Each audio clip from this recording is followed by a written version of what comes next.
There's been a mysterious character appearing recently in Destiny 2. They've been mentioned in the lore since Destiny 1 and have appeared again here in Revenant. Today we discuss who this character is and their interaction with Crow and new Revenant story details.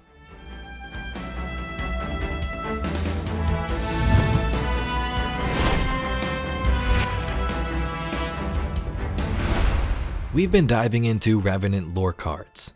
Some of them explain more details on the big events of this episode, like Fikrul and his army. Others are nice little side stories, and today's adventure connects threads we've only really seen in the background of Destiny's lore. We'll first begin with the Sovereignty Sniper lore, where a character named Jolyon makes another appearance. The first snap of the rifle fire echoes wildly off the pockmarked walls of the crater. The scorn cast around mindlessly after the source. It's the work of seconds to finish them off, one after the other. Clean work overall. Jolyon Till sits up in the narrow crevice he's wedged himself into and scans the barren surface of the asteroid. A figure creeps out from behind a rock formation, forearms raised, cowering, not scorn.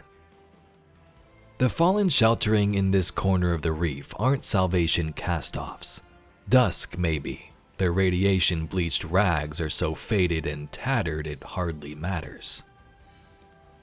Jolyon leaves them supplies and communication codes. If they want lasting help, they'll have to ask for it. He thinks they will.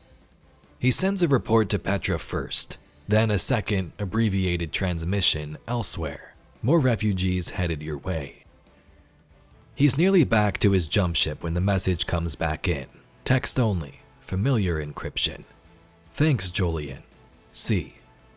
Jolyon steps up into the pilot seat. He goes where he's needed.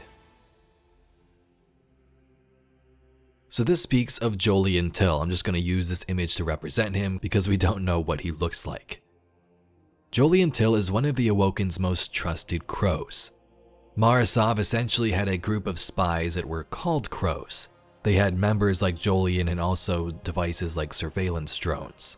Jolyon was one of her most trusted. In this card, this is recent, and we can see he still works for the Reef and assists an Elixni from this Scorn attack, sort of sending them information and codes. He then sends a message to Petra and someone else before moving on to his next mission. Crow sends a text back saying, "Thanks, Jolyon." Now this is kind of interesting because Jolyon and Crow used to be best friends. They grew up together in the Distributary. They had missions here in Seoul, like in the Black Garden, which changed them forever.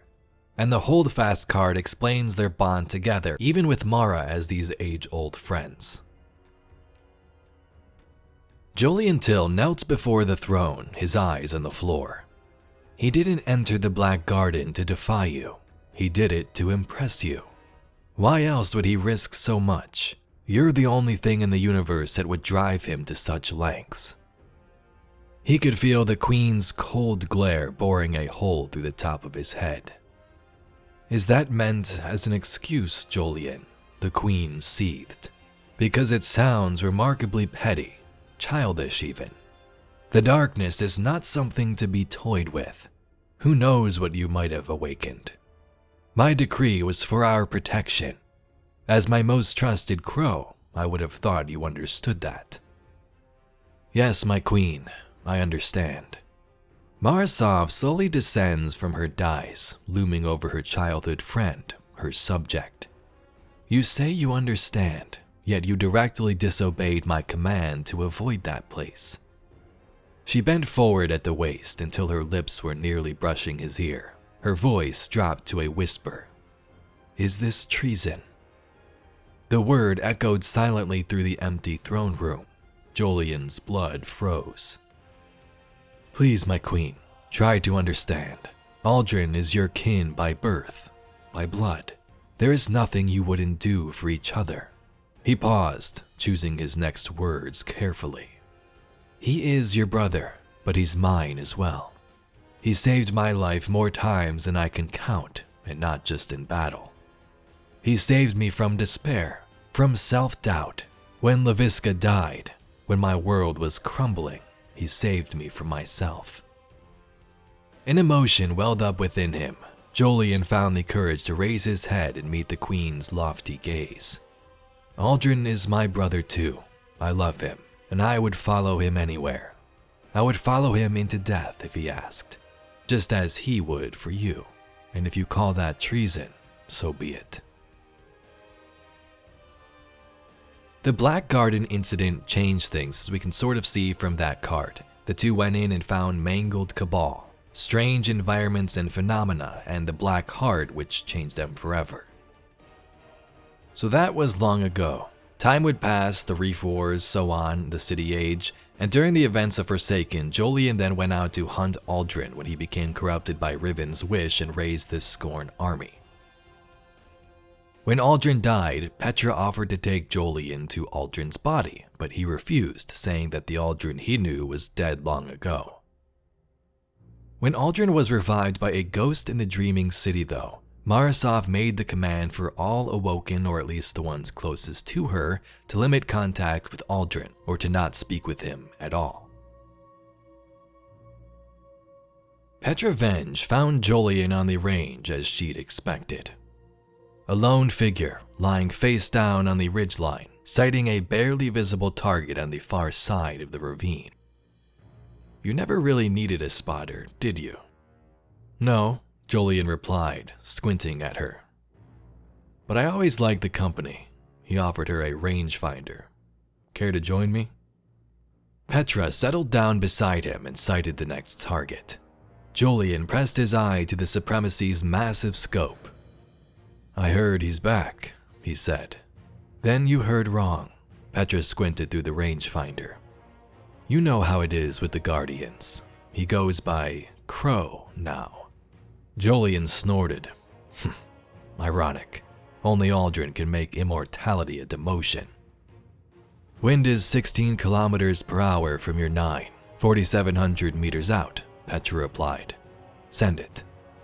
Jolyon let out a long, slow exhale, then a deafening boom as the Supremacy kicked. Petra didn't bother to check the target. He took a lot of abuse after he rezzed, she said, breaking the silence before it could fully settle. And never knew why. Gave him a bit of humility, if you can believe it. Jolyon lifted his head, shifting his focus from the scope to Petra's inscrutable expression. He raised an eyebrow. I'd like to see that for myself. I know, Petra pressed her lips together in sympathy. That's why I'm here. Mara thinks it's best if we limit his contact with others. Keeping him in her pocket, huh? Aldrin might have changed, but it sounds like Queen Mara is the same as ever. Petra's tone hardened. Be that as it may, you've got your orders. Stay away. It's fine, Jolyon said with a smile. It did not reach his eyes. I've gotten used to Aldrin being dead. Probably best he stays that way. In Season of the Wish, we had an audio terminal that mentioned Jolyon, Petra, and Crow talking about him for the first time in-game, I believe. I don't know. I haven't spoken to Jolyon since Glint raised me. You used to be inseparable. It's not just anyone who would follow you into the Black Garden. I thought you'd want me to keep my distance. Queen Mara wanted to protect you from Aldrin's memories. I think we're past that. Yeah, probably. You should reach out. Jolyon is a good man. I'm a different person. That probably goes for Jolyon too. The last time he saw me... Let him make that decision. You were close. Chances are you could be again. I'll think about it. You know, you still give good advice, Petra. Yeah, well, I never take it. And now we come to current day. Jolyon still works as a Crow, running missions in the background, and Crow actually manages to sort of reach out and send him this text message saying thanks. Crow has been trying to right some of Aldrin's wrongs as of recently, and it seems it's the same here with his best friend. Maybe they'll rekindle that friendship and maybe we'll get to meet Jolyon someday. Anyway, Guardians, that's all we got for today's video. If you'd like to see some more Destiny lore and mysteries just like it, please be sure to subscribe to the channel. I thank you very much for watching, and I'll catch you all in the next video.